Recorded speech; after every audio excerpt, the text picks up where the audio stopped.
It's becoming an increasingly uncertain world. North Korea just this week testing new intermediate-range missiles. And then there are the old-fashioned concerns. Just today, 2 Canadian CF-18s and 2 American F-22s intercepted 2 Russian bombers off Alaska. And keeping tabs on all of this, Norad, a 6-decade-old air defense alliance between Canada and the U.S. that's showing its age. Norad of the future has to be able to look at a wider spectrum of threats. Modernizing NORAD was top of the agenda in the first meeting between the Prime Minister and the U.S. President back in 2017. Now, a step forward.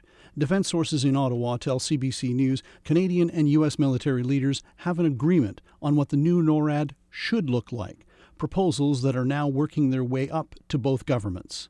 We have established the operational requirement, and that's being worked now by a binational group, a group of Canadians and Americans. Those requirements could mean new satellites, radar stations, drones, cyber and missile defenses.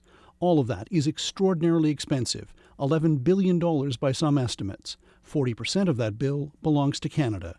Most of that was not costed in the Liberal government's defense plan. And then there's the political dimension.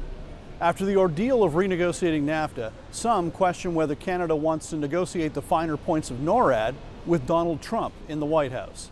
It's an unfair burden on the United States. There are some experts, however, that say it's not in Donald Trump's political interest to start flipping over tables on this subject. And the bigger political consideration may be in this country with the Indigenous community, which was ignored in the past when NORAD built bases and radar stations. You go back to the 50s, there was really no Indigenous input. The military decided, the governments agreed, and then it went on. At the top of Indigenous concerns will likely be the environment and the military's footprint in the north. The last time NORAD decommissioned radar sites, it took 21 years to clean up and cost over $500 million.